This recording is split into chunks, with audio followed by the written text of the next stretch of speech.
کہ میرے پاس تمہاری شکایتوں کے انبار لگے ہوئے ہیں اور پارٹی کے لوگ کہہ رہے ہیں کہ گنڈاپور جو ہے وہ محسن نقوی سے ملاقاتیں کرتا ہے، تو محسن نقوی جو ہے وہ ہمارا دشمن ہے۔ خان صاحب نے یہ گل کر دی تھی،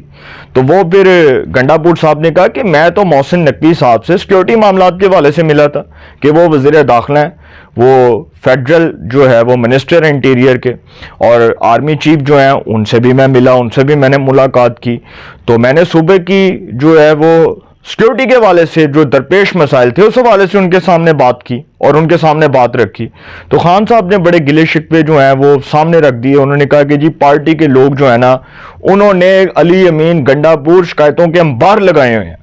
اور وہ کہہ رہے ہیں کہ یار گنڈاپور جڑا ساڈی گل نہیں مانتا۔ تو انہوں نے کہا کہ کئی اراکین اسمبلی تو یہاں تک کہتے ہیں کہ جی ہمیں ٹائم نہیں دیتا، صوبے کے اندر جو حالات ہیں وہ آپ کے سامنے ہے، جو لا اینڈ آرڈر کی سچویشن ہے وہ آپ کے سامنے ہے۔ تو انہوں نے کہا کہ یہ نہ ہو کہ اگلی بار جب ہم الیکشن کانٹیسٹ کریں تو اگلی بار ہمیں وہاں پر حکومت بھی نہ ملے، جو حالات چل رہے ہیں،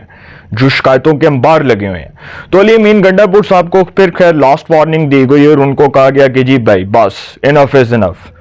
اب آپ کو کہہ دیا گیا، اب آپ نے یہ کرنا ہے۔ پھر جب گوہر خان صاحب نیشنل میڈیا پر آ کر بات کر رہے تھے اور پاکستان کی میڈیا سے ٹاک کر رہے تھے، تو انہوں نے کہا کہ گنڈاپور صاحب سے صوبائی صدارت اس لیے واپس لی گئی کیونکہ وہ تھکے ہوئے تھے، وہ دو وزارتیں نہیں لے کر چل سکتے تھے۔ ایک طرف تو وزیر اعلیٰ ہیں، وہ کے پی کے اندر، وہ صوبے کے اندر چیف منسٹر کے طور پر کام کر رہے ہیں، خدمات سر انجام دے رہے ہیں، اور ایک طرف ان پر بڑی بھاری ذمہ داری عائد ہے کہ وہ صوبائی صدارت کے طور پر بھی، صوبے کے صدر کے طور پر بھی کام کر رہے ہیں۔ تو انہوں نے کہا کہ میری رات کو نیند پوری نہیں ہوتی، تو میرے سے جو ہے نا وہ آپ ایک وزارت واپس لے لیں، اور یہ وزارت اعلیٰ تو میں قربان کرنے کے لیے تیار ہوں عمران خان کے لیے۔ انہوں نے یہاں تک بھی کہہ دیا۔ اور پھر اس کے بعد یہ بھی خبر سامنے آئی کہ بشرا بی بی جو ہیں، انہوں نے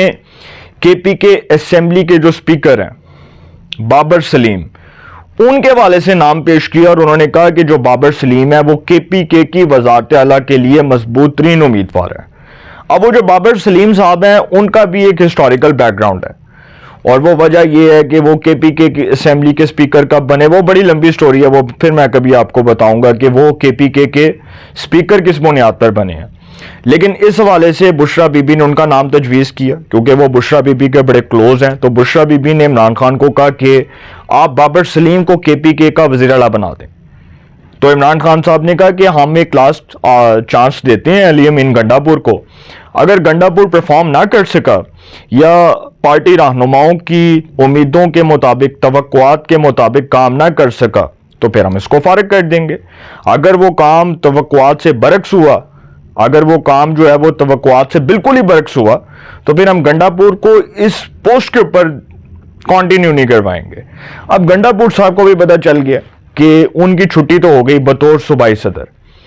اب جو وزارت اعلیٰ ہے اس کے لیے بابر سلیم کا نام مضبوط امیدوار کے طور پر پیش کیا گیا، اس لیے کیونکہ وہ بشرا بی بی کے بہت کلوز ہیں۔ اور آپ کو یاد ہوگا کہ جب پنجاب کے اندر 2018 کے اندر جہانگیر ترین صاحب کے جہاز میں بھر بھر کر آزاد امیدواروں کو لایا گیا تھا اور ان کو تحریک انصاف میں شامل کروایا گیا، تو بشرا بی بی نے علیم خان صاحب کا پتہ کاٹ کے عثمان بزدار صاحب کا نام پیش کر دیا اور عثمان بزدار کو وزیر اعلیٰ پنجاب بنا دیا۔ اور پھر یہ موقف اپنایا گیا کہ عثمان بزدار بہت پسماندہ علاقے سے تعلق رکھتا ہے، ڈیرہ غازی خان کے ایک پسماندہ علاقے سے، تونسا شریف سے تعلق رکھتا ہے۔ تو عثمان بزدار جو ہے وہ بالکل نیٹ اینڈ کلین ہے، اس نے کوئی کرپشن نہیں کی۔ اور عثمان بزدار کے جو والد ہیں وہ ناظم بھی رہے ہیں، تحصیل ناظم بھی رہے ہیں ڈیرہ تونسا شریف کے، فتح محمد بزدار صاحب پیپلز پارٹی میں ہوا کرتے تھے، مجھے یاد ہے۔ تو عثمان بزدار صاحب کا نام بھی اسی بنیاد پر پیش کیا گیا تھا۔ پھر آپ کو یاد ہے نا کہ پنجاب کے سرکاری ٹھیکوں کے اندر وہ جو کرپشن، کک بیکس، اور پھر جو عثمان بزدار صاحب کے جو بھائی بیٹھے تھے پنجاب کے سرکاری ٹھیکوں کے اوپر، پھر فرا گوگی، احسن جمیل گجر، زلفی بخاری، ملکہ بخاری، ان سب کا کیا کردار تھا وہ سب کو پتا، آن دا ریکارڈ موجود ہیں وہ چیزیں۔ تو اسی طرح اب بابر سلیم صاحب جو ہیں ان کا نام مضبوط امیدوار کے طور پر پیش کیا جا رہا ہے، اور گنڈاپور صاحب کی سر چھٹی ہو گئی ہے۔ اگر آپ مجھ سے پوچھیں تو مورلی طور پر اخلاقی پوزیشن جو گنڈاپور صاحب کی ہے بطور وزیر اعلیٰ کے پی کے، وہ بہت کمزور ہو چکی ہے، اور اب تو ان کے اوپر ٹرولز ہو رہے ہیں، ان کے اوپر میمز بن رہے ہیں، ان کے اوپر وہ ویڈیوز بنائے جا رہے ہیں. تو گنڈا پور صاحب جو ان کو پتہ چل گیا ہے کہ کے پی کے اندر جو ان کی وزارت اعلی ہے وہ چند دن کی یا چند مہینوں کی مہمان ہے. اس کے بعد سر یہ کھاتا ختم، اور اگر بابر سلیم کے پی کے چیف منسٹر بن گئے